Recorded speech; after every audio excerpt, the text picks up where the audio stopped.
ನಮಸ್ಕಾರ ದೊಡ್ಡಬಳ್ಳಾಪುರ. ಪ್ರತಿ ಶನಿವಾರದಂತೆ ಈ ಶನಿವಾರ ನಾವು ನಿಮಗೆ ಒಂದು ವಿಶೇಷವಾಗಿರೋ ಇತಿಹಾಸ ಇರುವಂಥ ದೇವಸ್ಥಾನ ಆಂಜನೇಯ ಸ್ವಾಮಿ ದೇವಸ್ಥಾನ ನೋಡಿಸ್ತಾ ಇದ್ದೀವಿ. 900 ವರ್ಷಗಳ ಕಾಲ ಇತಿಹಾಸ ಇರುವ ದೇವಸ್ಥಾನ. ನಮ್ಮ ದೊಡ್ಡಬಳ್ಳಾಪುರದಿಂದ 16 ಕಿಲೋಮೀಟರ್ ರಾಮನಾಥಪುರದಲ್ಲಿ ಇರುವಂಥ ಆಂಜನೇಯ ಸ್ವಾಮಿ ದೇವಸ್ಥಾನ ನೋಡಿಸ್ತಾ ಇದ್ದೀವಿ. ನೋಡ್ಬೋದು ನೀವು ಆಂಜನೇಯ ಸ್ವಾಮಿ ಎಷ್ಟು ಚೆನ್ನಾಗಿ, ಎಷ್ಟು ಸುಂದರವಾಗಿ, ಅದ್ಭುತವಾಗಿ ಇದೆ ಅಂತ. ಒಂದು ಬಂಡೆಕಲ್ಲಲ್ಲಿ ಕೆತ್ತಿರೋಂಥ ದೇವರಿದು. ಇಲ್ಲಿ ನಿಮಗೆ ರಾಮನಾಥಪುರದ ಹತ್ರ ಸುತ್ತಮುತ್ತ ಇರೋ ಹಳ್ಳಿ ಜನ ಮತ್ತು ಎಲ್ಲರೂ ಇಲ್ಲೊಂದು ನಂಬಿಕೆ ಇದೆ.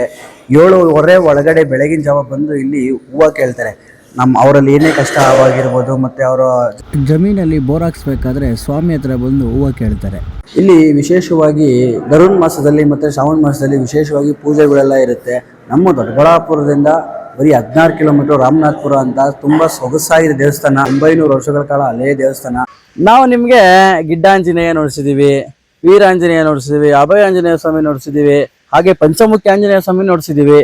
ನಿಮಗೆ ನಾವು ಇವತ್ತು ನೋಡಿಸ್ತಾ ಇರೋವಂಥ ಆಂಜನೇಯ 3 ಮುಖ ಇರೋವಂಥ ಆಂಜನೇಯ, ದತ್ತಾತ್ರೇಯ ಆಂಜನೇಯ ಸ್ವಾಮಿ ನೋಡಿಸ್ತೀವಿ. ಬನ್ನಿ ನೋಡೋಣ. ಇದೇನೆ 12.5 ಅಡಿ ಇರೋವಂಥ ದತ್ತಾತ್ರೇಯ ಆಂಜನೇಯ ಸ್ವಾಮಿ ವಿಗ್ರಹ. ಈ ತರ 3 ಮುಖ ಆಂಜನೇಯ ಸ್ವಾಮಿ ಇರೋ ದೇವಸ್ಥಾನ ದೊಡ್ಡಬಳ್ಳಾಪುರದಲ್ಲಿ ಇದೆ ಅಂದ್ರೆ ನಾವೇ ಪುಣ್ಯವಂತರು. ಈ ತರ ನಮ್ ದೊಡ್ಡಬಳ್ಳಾಪುರ ಸುತ್ತಮುತ್ತ ಇದೊಂದು ಬಿಟ್ರೆ ಇದನ್ನ ಬೇರೆ ಕಡೆ ಎಲ್ಲೂ ಇಲ್ಲ. ನೋಡ್ಬೋದು ಎಷ್ಟು ಚೆನ್ನಾಗಿ, ಎಷ್ಟು ಸುಂದರವಾಗೈತೆ ಅಂತ. ಈ 3 ಮುಖಕ್ಕೂ 3 ಶಕ್ತಿಗಳಿವೆ.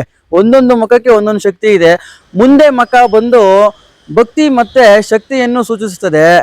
ಬಲಗಡೆ ಮುಖ ಬಂದು ಜ್ಞಾನ ಮತ್ತೆ ವೇಗನ ಸೂಚಿಸುತ್ತದೆ.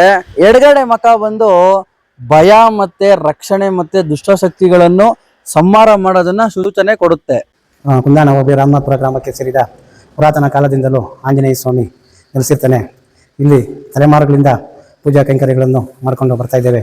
ಹಾಗೂ ಆಂಜನೇಯ ಸ್ವಾಮಿ ಅಂತಂದರೆ ಭಕ್ತರ ಪ್ರಿಯವಾದ ಆಂಜನೇಯ ಆಗಿರ್ತಾನೆ.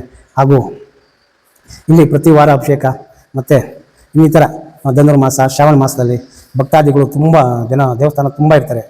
ಅದೇ ಥರ ಎಲ್ಲ ಭಕ್ತಾದಿಗಳು ಬಂದು ಈ ಆಂಜನೇಯ ಸ್ವಾಮಿ ಹೆಂಗೆ ನೆಲೆಸ್ದ ಅಂತಂದರೆ, ಮೊದಲು ಹಿಂದೆ ಗುಂಡಿತ್ತು. ಅರುನಹಳ್ಳಿ ಎಂಬ ಗ್ರಾಮದಲ್ಲಿ 4 ಜನ ದಿಕ್ಕಾಪಾಲಾಗ್ಬಿಡ್ತಾರೆ. ಎಲ್ರಿಗೂ ದೊಡ್ಡವನು ಅರುನಹಳ್ಳಿಗೆ ಬಂದು ರಾಮನಾಥಪುರಕ್ಕೆ ಬಂದು ಗುಡಿಸ್ಬಿಟ್ಟು ಮನೆ ಕಟ್ಟಿದಂತೆ. ಅದಕ್ಕೆ ಗುಶೆಟ್ಟಹಳ್ಳಿ ಅಂತ ಹೆಸರು ನಾಮಕರಣ ಮಾಡಿದ್ರಂತೆ. 1975ರಲ್ಲಿ ಗುಶೆಟ್ಟಹಳ್ಳಿ ಚೆನ್ನಾಗಿರೋದಿಲ್ಲ ಅಂತ ಅಂದ್ಬಿಟ್ಟು ರಾಮನಾಥಪುರ ಅಂತ ಎಂಬ ಗ್ರಾಮ ಸೃಷ್ಟಿ ಮಾಡಿಸಿದ್ದಾರೆ ಹಿರಿಯರು. ಅಲ್ಲಿ ಆಂಜನೇಯ ಸ್ವಾಮಿ ಚಿಕ್ಕದಾಗಿತ್ತು. ದಿನೇ ದಿನೇ ಅಭಿವೃದ್ಧಿ, ಆಂಜನೇಯ ಸ್ವಾಮಿ ಒಂದು ಶಕ್ತಿಯಿಂದ, ಒಂದು ಪ್ರಭಾವದಿಂದ ದಿನೇ ದಿನೇ ಅಭಿವೃದ್ಧಿ ಕೆಲಸಗಳು ನಡೀತವೆ. ಮೊನ್ನೆ 24/2026 ಸೋಮವಾರ ಕಲ್ಯಾಣ ಮಂಟಪ ಒಂದು ಉದ್ಘಾಟನೆ ಆಗಿದೆ. ಅದೇ ರೀತಿ ಒಂದೊಂದೇ ಸಣ್ಣ ಪುಟ್ಟ ಕೆಲಸಗಳು ಮಾಡಿಸ್ಕೊಂಡು ಸ್ವಾಮಿ ಹೋಗ್ತಾ ಇದ್ದಾನೆ. ಸ್ವಾಮಿ ಅಂತಂದರೆ ಎಲ್ಲರಿಗೂ ಶ್ರೇಷ್ಠವಾದದ್ದು, ಪವರ್ಫುಲ್ ಆಂಜನೇಯ ಸ್ವಾಮಿ ಅಂತ ಹೇಳೋಕ್ಕೆ ಇಷ್ಟಪಡ್ತಾ ಇದ್ದಾರೆ. 900 ವರ್ಷಗಳಿಂದ ಇತಿಹಾಸ ಇದೆ. ದೊಡ್ಡ ಗುಂಡಲ್ಲಿ ಕಟ್ಟಿ ಕೆತ್ತನೆ ಮಾಡಿ ಹಿಂದೆ ಪೂರ್ವಿಕರು ಮಾಡಿರ್ತಕ್ಕಂಥ ಅದು ನಮ್ಮ ತಾತ ಮುತ್ತಾತನ ಕಾಲದಿಂದನೂ ನಡೆಸ್ಕೊಂಡು ಭಕ್ತಾದಿಗಳ ಮುಖಾಂತರ ನಡೆಸ್ಕೊಂಡು ಬರ್ತಾ ಇದ್ದಾರೆ. ದತ್ತಾತ್ರೇಯ 3 ಮುಖದ ಆಂಜನೇಯ ಅಂದರೆ ದತ್ತಾತ್ರೇಯ ಆಂಜನೇಯ ಒಂದು ಸ್ಥಾಪನೆ ಮಾಡಿದಿರಿ, ಊರಿಗೆ ಒಳ್ಳೇದಾಗಲಿ ಮತ್ತು ಭಕ್ತಾದಿಗಳು ಒಳ್ಳೇದಾಗಲಿ ಅಂತಂದ್ಬಿಟ್ಟು. ಅದೇ ರೀತಿ ಹಂಗೆ ದಿನೇ ದಿನೇ ಅಭಿವೃದ್ಧಿ ಕೆಲಸಗಳು ನಡೀತಾ ಇದ್ದಾವೆ. ಹಾಗೂ ಈ ದೇವಸ್ಥಾನಕ್ಕೆ ಭಕ್ತರೆಲ್ಲರೂ ಮತ್ತು ಹಾಗೂ ಅತಿ ಮುಖ್ಯವಾಗಿ ಹೆಗಡೆ ನಗರ ರಾಮಣ್ಣವರ ಕುಟುಂಬದವರಿಂದ ದೇವಸ್ಥಾನ ಮುಕ್ಕಾಲು ಭಾಗ ಅವರೇ ನಿಂತು ದೇವಸ್ಥಾನನ ನಮಗೆಲ್ಲ ಕಟ್ಸ್ಕೊಟ್ಟಿದ್ದಾರೆ. ಹಾಗೂ ಭಕ್ತಾದಿಗಳ ಸಮ್ಮುಖದಲ್ಲಿ ಅವರು ಸಹಾಯ ಮಾಡಿದ್ದಾರೆ. ಏನೋ ಸ್ವಲ್ಪ ಅಳಿಲು ಸೇವೆ ಅಂತ ಮಾಡಿದ್ದಾರೆ. ಹಂಗೆ ಇದು ತುಂಬ ದೇವಸ್ಥಾನ ಫೇಮಸ್ ದೇವಸ್ಥಾನ ಆಗಿರ್ತದೆ. ಎಲ್ಲ ಭಕ್ತಾದಿಗಳು ಸಹಕರಿಸಬೇಕಾಗಿ ನಮ್ಮ ದೊಡ್ಡಬಳ್ಳಾಪುರದಲ್ಲಿ ಈ ತರ ದೇವಸ್ಥಾನ ಇರೋದಕ್ಕೆ ನಾವೇ ಪುಣ್ಯವಂತರು ಅಂತ ಹೇಳ್ಬೋದು. ಯಾರೆಲ್ಲ ರಾಮನಾಥಪುರದಲ್ಲಿರೋ ದೇವಸ್ಥಾನ, ಆಂಜನೇಯ ದೇವಸ್ಥಾನ ನೋಡಿಲ್ಲ, ಬನ್ನಿ ನೋಡಿ. ಇಲ್ಲಿ ತುಂಬಾ ವೆದರ್ ಎಲ್ಲ ಚೆನ್ನಾಗಿದೆ. ಒಂದು ಬಂಡೆ ಕಾಲದಲ್ಲಿ ಕೆತ್ತಿರುವಂತ ಆಂಜನೇಯ ಸ್ವಾಮಿ ವಿಗ್ರಹ, 900 ವರ್ಷಗಳ ಕಾಲ ಹಳೇ ಪುರಾತನವಾದ ದೇವಸ್ಥಾನ. ಯಾರೆಲ್ಲ ನೋಡಿಲ್ಲ ಬನ್ನಿ ನೋಡಿ.